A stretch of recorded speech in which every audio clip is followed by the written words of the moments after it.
This is Somdipta Chakraborty from Explore Valley. এই মুহূর্তে আছি ন্যাশনাল হাইওয়ে পয়েন্টে। ন্যাশনাল হাইওয়ে পয়েন্টের মধ্যে নানা রকমের প্রবলেম, কিছুদিন আগেও অ্যাক্সিডেন্ট হয়েছিল ন্যাশনাল হাইওয়ে পয়েন্টে।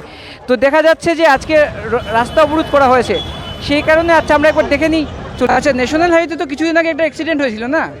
এটাতে অ্যাক্সিডেন্ট প্রায়ই হতে থাকে, ঠিক আছে। একটা important road, one of the most important road হচ্ছে এই রোডটা। হ্যাঁ, পুরো হাসপাতালে যাওয়া আসা থেকে ধরে মানুষের দৈনিক জীবনের সমস্ত কর্মকাণ্ড এই রাস্তার সাথে জড়িত, ঠিক আছে। এই রাস্তা নিয়েই আমাদের প্রশাসনের কোনো চিন্তাই নেই।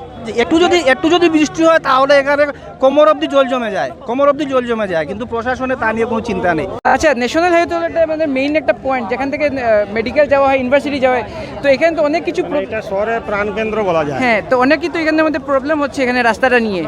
দীর্ঘদিনের এই সমস্যা, এটা হঠাৎ কোনো আন্দোলন নয়, এটা দীর্ঘদিনের মানে যে অন্যায় বা বলতে পারেন জনসাধারণের নাগরিকদের প্রতি ক্ষোভের বহিঃপ্রকাশ। এটা কোনো দল বা কোনো ব্যক্তিবিশেষের এই আন্দোলন নয়, এটা হচ্ছে এই এলাকার মানে জনসাধারণের ক্ষোভ। এবং আজকে থেকে নয়, দীর্ঘদিন ধরে এই যে ন্যাশনাল হাইওয়ে যেখানে আপনি দাঁড়িয়ে আছেন, এখানে প্রায় কোমর অবধি জল হয়ে যায়। শুধু রাস্তাঘাটই নয়, এখানে জল নিষ্কাশনটা হচ্ছে অন্যতম প্রধান। কাজেই এখানে পৌর প্রশাসন বলুন, স্থানীয় প্রশাসন বলুন বা জনপ্রতিনিধিদের কথা বলুন, সবাই নীরব দর্শকের ভূমিকা পালন করছেন। তাই আজ জনগণ মানে এগিয়ে এসেছেন এই আন্দোলন। এটা একটা গণ আন্দোলন বলতে পারেন। দিদি, এই যে রাস্তার অবস্থা যে দেখা যাচ্ছে খুবই খারাপ, তো আপনি কি বলতে চাইছেন? কারণ আমরা কেউই স্যাটিসফাইড নই। আপনারা নিজে দেখেছেন কিছুদিন আগে হসপিটাল রোডের যা কন্ডিশন, একটা কলেজ পড়ুয়া মেয়ে ওভাবে টুকটুক থেকে পড়ে যায় এবং আফটার দ্যাট ওকে যেভাবে উঠানো হয়েছে এবং ওর এক্সাম পর্যন্ত ক্যান্সেল হয়েছে। আই থিঙ্ক আপনারা সবাই দেখেছেন জিনিসটা, এটা তো কেউই ওর বিট্রে করতে পারবে না।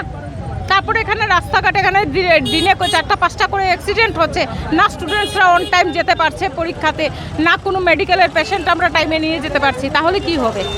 যদি এই সিচুয়েশন থাকে তাহলে এই শিলচরবাসীর জন্য ভবিষ্যৎটা কি? অ্যাকচুয়ালি আমাদের নেক্সট জেনারেশনের ফিউচার কি? এখন তো সময় না যাতে একটা আন্দোলন হয়, ছোট থেকে বড় হবে। যদি এটা ইমপ্লিমেন্ট হয় দেন ওকে, আদারওয়াইজ আমরা এর চেয়ে বড় আন্দোলনে নামবো কি আছে। এই দিদি, রাস্তাটা যে দেখছেন মানে প্রত্যেক সময় তো মানে শিলচরের অনেক জায়গায় রাস্তা খারাপ আছে। ন্যাশনাল হাইওয়ে থেকে শুরু করে রাঙেরখাড়ি থেকে ক্যাপিটাল পয়েন্ট পর্যন্ত খুবই খারাপ। আর এটা তো দেখেন ন্যাশনাল হাইওয়ে যেটা, এটা তো একটা সেন্টারের রাস্তা। তো আপনি এটার বিষয়ে কি বলতে চাইছেন? ওইটাই বলছে, এই একটা বিজি রোডে যদি এইভাবে অবস্থা থাকে তখন কি অবস্থা হয়, পাবলিকের কি দুর্যোগ মানে দুর্ভোগ ঘটে আপনি সবাই মানে কল্পনা করতে পারছেন নিশ্চয়। কিন্তু এইভাবে যদি রাস্তাঘাট ঠিক না হয় তাহলে কেমন করে চলে বলুন? যাতে সরকার বাধ্য হয় এই রাস্তাগুলোকে পার্মানেন্টলি যাতে ঠিক হয়, ড্রেনেজ সিস্টেম বলুন বা রাস্তার মানে মেইন রোডের কাজ বলুন, এগুলো যাতে ভালোভাবে ঠিক হয়, এইটাই মানে আমাদের কাছে সবচেয়ে বড় প্রশ্ন আর কি। এই যে দুদিন বৃষ্টি দিলেই পুরো রাস্তা ডুবে যায়, এটা কি কথা?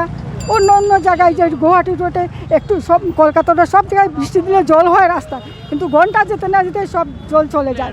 কিন্তু আমাদের যে জল যদি একবার হলো তা সপ্তাহ নিয়ে চললো, 1 সপ্তাহ ধরে জল আর নামার নামই নেই, কেন এরকম হবে? আচ্ছা দাদা, ন্যাশনাল হাইওয়ে তো সবসময় প্রবলেম দেখা যাচ্ছে, তো আপনি এটার বিষয়ে কি বলতে চাইছেন? ন্যাশনাল পয়েন্ট নিয়ে নিই, নকল নিউ শিলচর নিয়ে করেছি। রাস্তাঘাট, পানীয় জল আর আপনার জমা জল নিষ্কাশন। তো আজকে আমরা মেইনলি ছিল আমাদের রাস্তাঘাট নিয়ে। তো ওনারা আমরা আজকে 1-1.5-2 ঘন্টা আমরা রাস্তা রোকো করেছিলাম।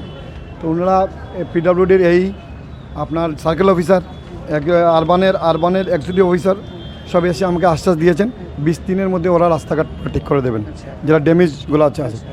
আবহাওয়া যদি থাকে 20 দিনের ভিতরে ওরা করে দেবে। তা আমরা ওনাদেরকে বলেছি 20 দিন দেখুন। আমরা মাত্র টেইলার দেখালাম, পিকচার আবি তক বাকি হ্যাঁ।